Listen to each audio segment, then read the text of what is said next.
This video is on existential psychotherapy. So some of the key figures in existentialism would be Irvin Yalom, Rollo May, and Viktor Frankl. And there's more, but these are some of the most common names that come up within the literature and textbooks.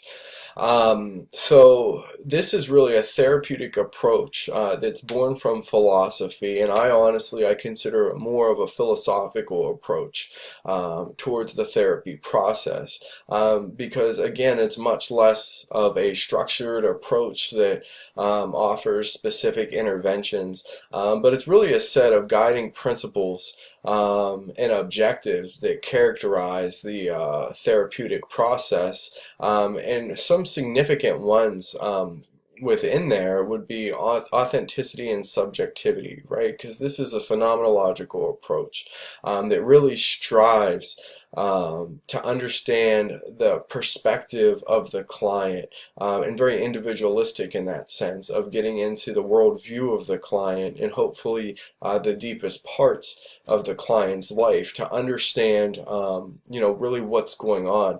So there's not a focus on objective diagnostic categories or diagnosis in general or formal assessment in pure existentialism.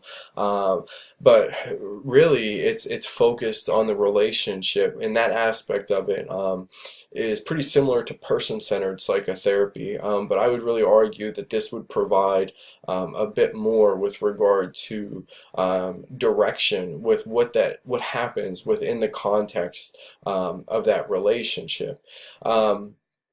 Right. So within that individualistic approach, we lose, as per existentialism, we lose part of a client, significant parts of the client and parts of the person, when we try to fit that client's experience into a pre-existing theoretical model, such as cognitive therapy or REBT, which can be relatively structured approaches. Right. So to be able to get that individual to fit within that theory, inevitably what's going to happen is that we're going to lose parts of that individual and no longer pay attention to some of those probably maybe more important parts of that individual.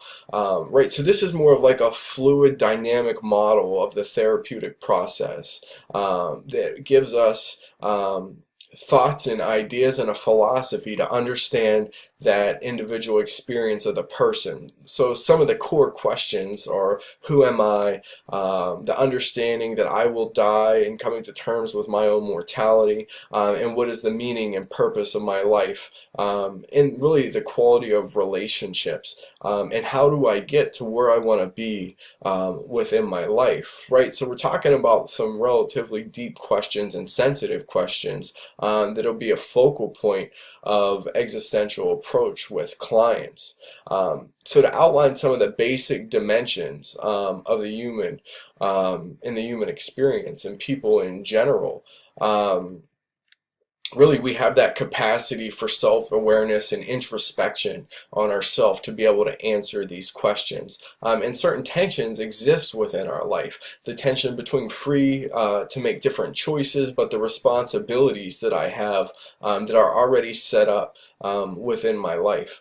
It highlights the importance of meaningful relationships and making that contact with other people, and really searching for meaning and purpose within my life. And again, a common theme that comes up is the awareness of death and non-being.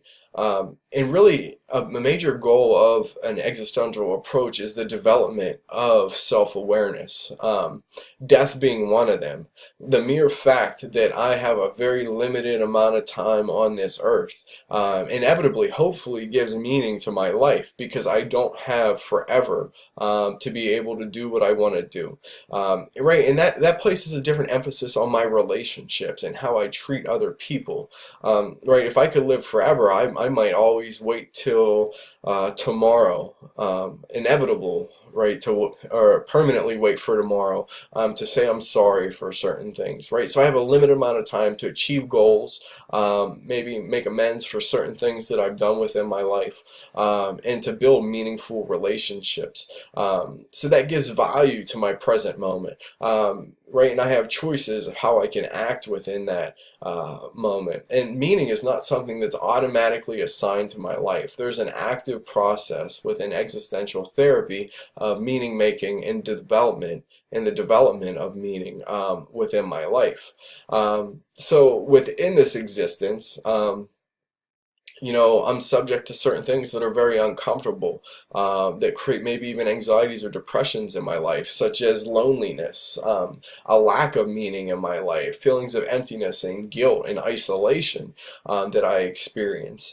So this finite time hopefully serves as a level of motivation for me to mobilize myself to be able to strive towards goals, right? And start to develop an identity and develop some of these positive relationships. One thing that's commonly said within existential psychotherapy is the courage to be, right? To be genuine, authentic, to trust myself in this process of meaning making and searching for meaning, right?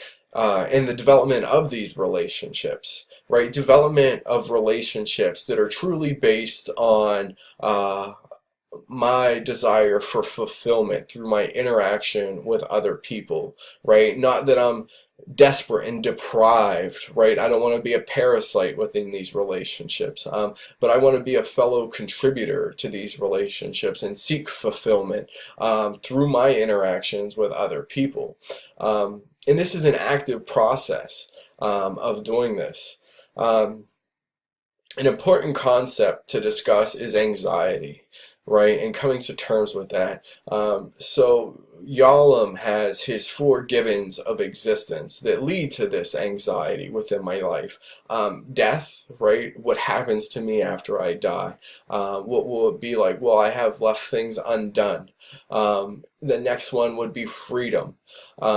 And you might not think that freedom creates a level of anxiety for ourselves. But if you think about it, that we have the freedom to do, I don't want to say whatever we want, but we have a lot of choices and a lot of options and a lot of freedom to make choices. And that can be horrifying sometimes. Will I make the right choice? Will this be what's right for me? Does this lead me to my purpose?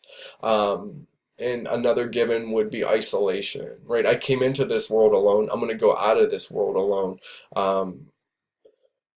I, in the meantime, am I able to make these connections with other people? What will I be like in my old age? Will I have meaningful relationships? And meaninglessness that we all have to grapple with. What provides meaning to the individual, right? And striving to make meaning, to develop a healthier sense of more positive emotions about my life. Anxiety is normal. Right? You can't go through life without experiencing a certain level of anxiety. It is a certain sense of motivation for us to strive to really self-actualize and develop meaning in relationships within our life. Even the anxiety of a test or an assignment serves as motivation to get it done, right? To practice things, to get better at them, to lessen some of that anxiety. In existentialism, when anxiety reaches the point where one might say that it's disordered and unhealthy, that would be considered neurotic anxiety, and that would be average concrete things that occur that are blown out of perspective and blown out of proportion. Right? But anxiety, we can't get through life without it. It's a stimulus for us, something that hopefully pushes us to live more fully, more authentically, right? To be able to achieve goals. But people, in this concept, I don't want to blur the lines with it, but this next part can be, really related to psychoanalysis, that we might blunt our anxiety through the illusion that there's some level of security in life. In some existential theory and philosophy even focuses on religion as serving a purpose for that, to provide more security, to lessen some of that anxiety, provide meaning and structure within life. When conceptualizing the person with regard to personality, I guess we don't necessarily possess a personality, but we embody our experiences, right? That dynamic interaction that I have, that every interaction that I have within the world outside of me, you know, continually molds my self based upon those experiences, right? So what you see in front of you now is less of a personality and more of experiences that have shaped me, right? So to that extent, it really goes against some of the early psychological thought, especially with regard to like the trait and factor approach that looks at personality and oftentimes more as an inborn characteristic of the person. So certain goals that we'll be working with within some of the concepts and framework that we have talked about thus far is really helping the client through our relationship with the client to accept freedom and responsibility. And the relationship's key within this because we are fellow travelers on this journey of life, both grappling with many of the same issues.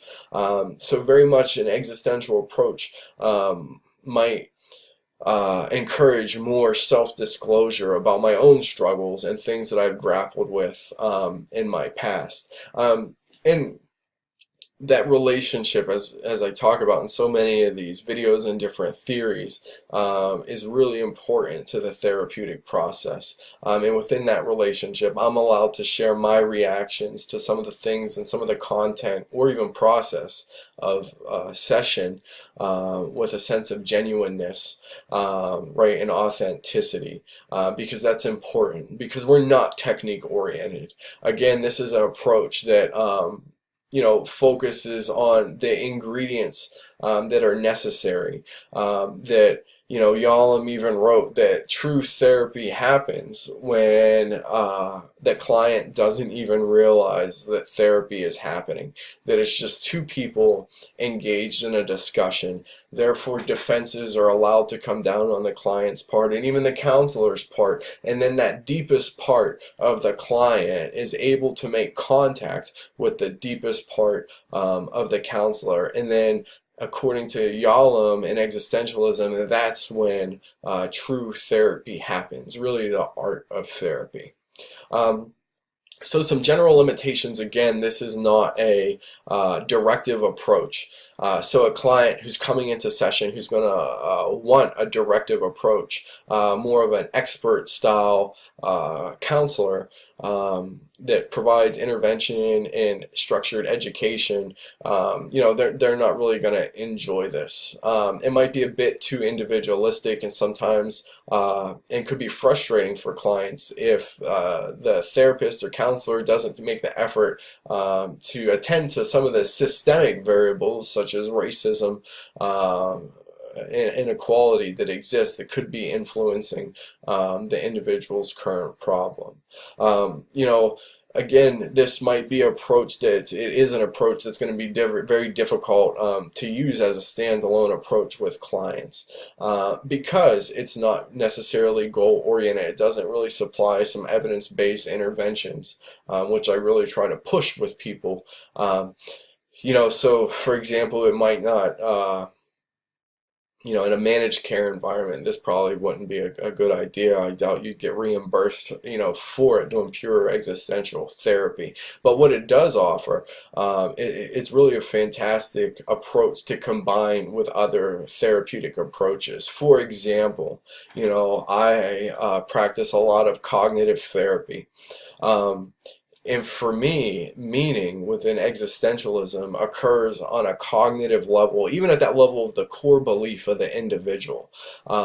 Right? So these two approaches can blend together very well, and I can use my techniques and integrate some existential philosophy in helping the person learn to be authentic and strive for meaning within life, possibly through even some behavioral techniques in a cognitive therapy format.